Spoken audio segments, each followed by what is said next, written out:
자, 예를 들어 올해나 내년에 역대급 금융위기가 오면 어떻게 대응을 해야 될까?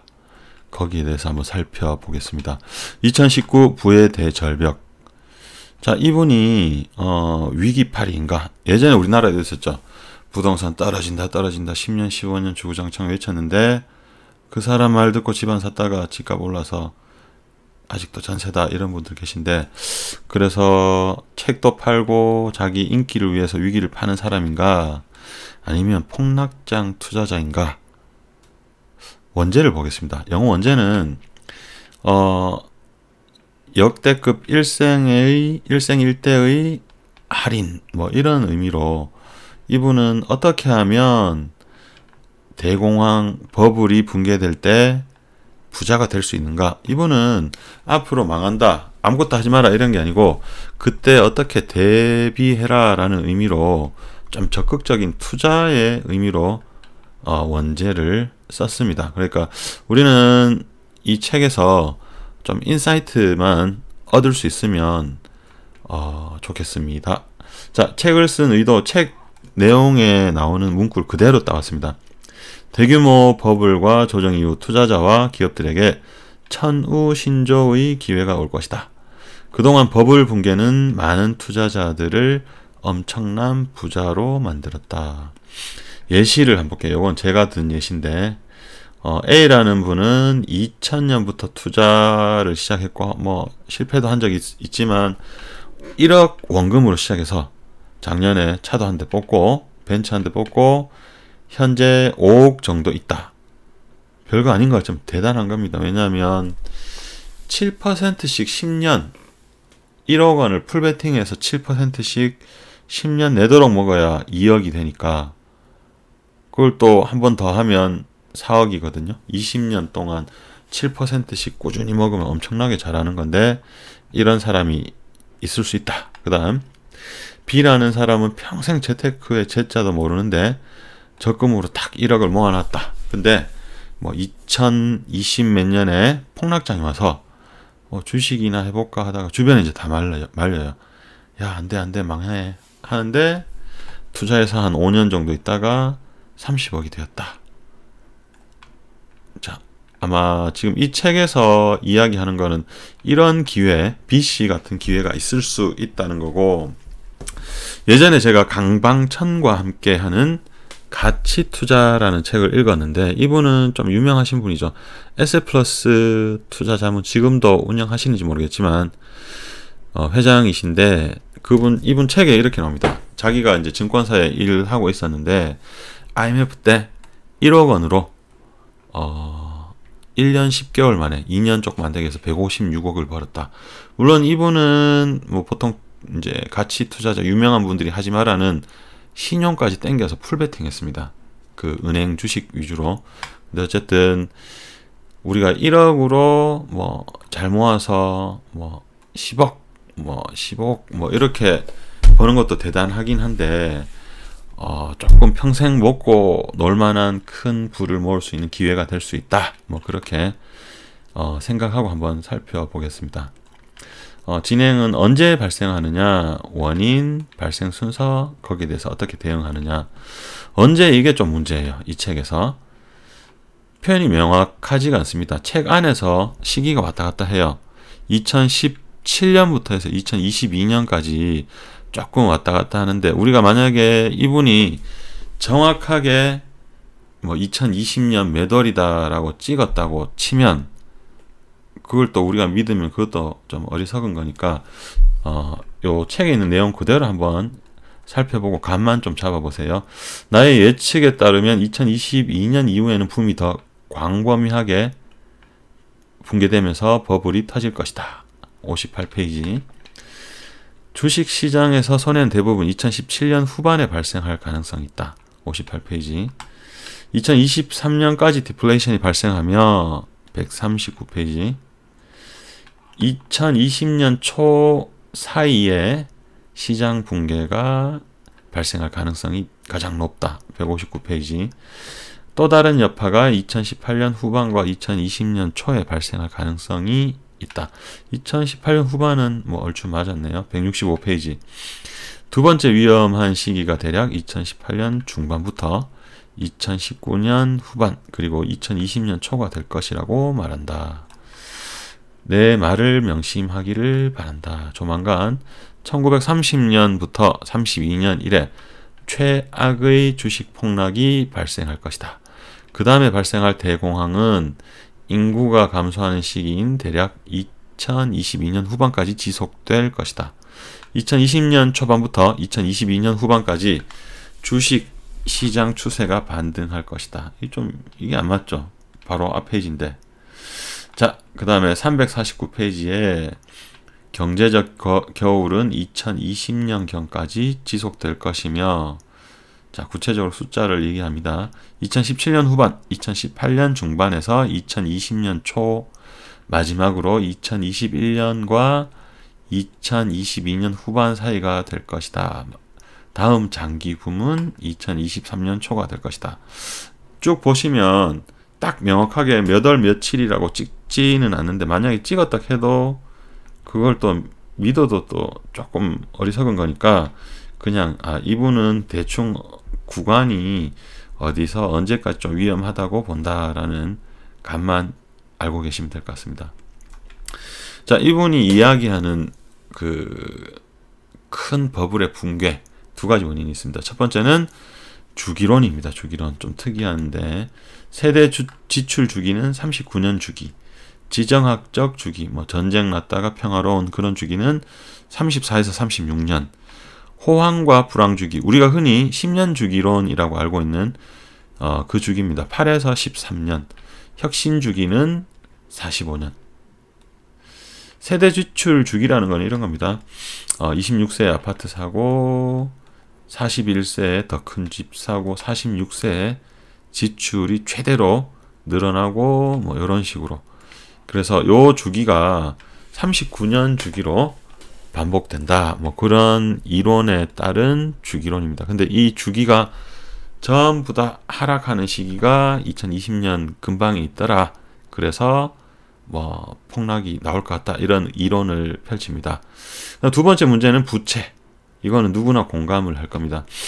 미국 같은 경우는 2009년 이후 정부 부문 부채가 급격하게 증가했고, 중국은 과도한 생산 시설과 도시 인프라 건설 프로젝트로 빚이 좀 많이 있다. 실제로 인터넷 같은 데 보면 중국 지방 도시인데 아파트하고 쇼핑몰 다 만들어 놨는데 사람이 아무도 없는 그런 도시도 있습니다. 그래서 이 책에서는 이분은 IMF 시절에 한국과 동아시아에서 겪었던 것 같은 금융위기와 통화가치 하락을 반드시 겪을 것이다. 그리고 더 크고 더 오래 겪을 것이다.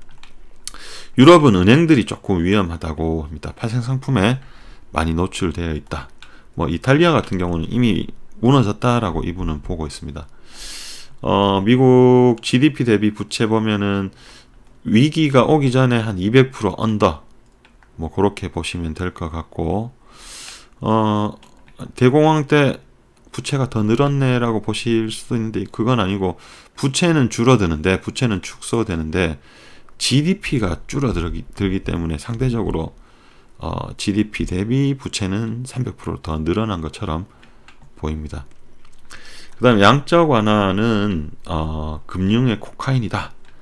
마약 중독자가 약에 취한 상태에서 깨어날 것 같으면 더 많은 코카인을 혈관에 투입하는 것과 같다라고 표현하면서 그렇게 좋게 보진 않습니다.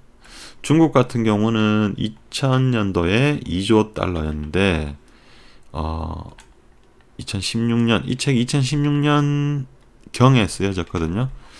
한 10배, 16.4배 폭증을 했다. 실제로 지금 금융가에서도 중국 부채에 대해서 걱정을 좀 많이 하는 그런 레포트들이 많이 나오고 있죠. 그 다음에 유럽 같은 경우는 은행, 아까 좀 위험하다고 했는데 장부 가격 대비 주식 가격이 유럽의 이런 은행들이 별로 높지가 낮다. 그렇게 보시면 될 것 같습니다. 그래서 이 책에서는 발생이 어디서 시작하는가? 미국은 아니에요. 유럽에서 최초로 발생하고 중국으로 번질 것이다. 그러면 이제 나머지 세계로 다 번지겠죠. 근데 호주나 우리나라가 포함된 동아시아는 미국보다 더 크게 영향을 받을 것이다. 그러면 이제 미국으로 도망가야 되나 싶은 생각도 듭니다. 주식은 예전 이전 대공황이나 금융위기보다 더 떨어질 것이다. 그럼 예전 걸 한번 보겠습니다. 다우지수 100년 차트고 로그 스케일 적용하고 인플레이션 적용하고 요 리세션은 회색 부분이 리세션 기간입니다. 보시면 로그 스케일에서는 이 29년 대공황이 제일 좀 큰 타격을 줬던 것 같고, 로그 스케일 끄고 인플레이션 이제 적용을 끄면은 뭐 아무것도 아니에요. 지난 거는 최근 게 좀 커 보이고. 자, 대공황을 보면 자, 로그 인플레이션 껐습니다. 29년에 350에서 400 사이였는데 50으로 쪼그라듭니다. 기간은 29, 30, 31, 32 한 4년 가까이 동안 계속 지속적으로 하락했습니다. 나스닥 IT 버블은 이거 시작을 어디서 잡아야 될지 모르겠는데 한 98년으로 잡으면 1500에서 99, 2000년 초니까 한 2년 조금 넘게 해서 3배 많이 오른 거죠. 지수가 3배가 올랐으니까 엄청 오른 거죠. 그 다음 다우지수 2008년 위기 14,000에서 한 3년, 2년 동안 반토막이 나더라. 근데 이때는 2002년부터 해서 한 6년간 2배가 됐다가 2년 만에 다시 원위치가 되더라. 자, 그래서 이거 뭐 상식이지만 버블이라는 거는 많이 올랐을수록 충격도 크거든요. 근데 제 생각에 코스피 같은 경우는 뭐 오른 것도 없는데 뭐 미국 내리면 따라 내리고, 그래서 우리나라는 영향이 있겠으나 지금 이 그래프들처럼 아주 드라마틱한 그래프가 나오지는 않을 것 같다는 생각을 하는데, 근데 우리나라는 또 미국 오르면 같이 못 오르고 떨어질 땐 잘 떨어지니까 뭐 알 수는 없을 것 같습니다. 자, 부동산 같은 경우는 29년 대공황 때는 20%, 26% 평균적으로 하락했고, 금융위기 때는 평균 34%. 물론 이제 반토막 난 그런 부동산도 있습니다. 주로 이제 상업 부동산이 좀 더 떨어지고, 집이나 주택은 아파트 같은 경우는 그렇게 많이 떨어지진 않죠. 다음에는 뭐 이렇게 떨어질 것이다 라고 예측하는데, 이런 얘기합니다. 부동산이 주식보다 몇 년 앞서서 정점에 도달하는 경향이 있더라. 그 다음 기타는 달러는 좀 더 강해질 것이다. 금은 온스당 700달러 정도, 유가는 20달러 혹은 그 이하가 될 것이다. 근데 만약에 유가가 이렇게까지 떨어지면 셰일가스 같은 경우는 이제 생산비가 상대적으로 조금 높기 때문에 셰일가스 회사들이 발행한 정크 펀드가 망하면서 어떤 또 새로운 내관이 될 수 있다. 뭐 이렇게까지 표현을 합니다. 자, 그러면 이제 우리는 어떻게 해야 되느냐? 정부 발행 채권을 지금부터 조금 비중을 늘려라. 그 다음에 AAA 등급의 회사채를 갖고 있어라. 아니면 현금을 갖고 있어라. 이 책은 미국 책이니까 뭐 원이 아니고 달러 기준으로 이분은 말한 것 같고요. 자, 인프라 주식, 뭐 한국전력 우리나라로 치면 뭐 이런 회사는 안 떨어지지 않을까. 정크펀드, 부동산, 금은, 상품 이런 것들은 멀리해라.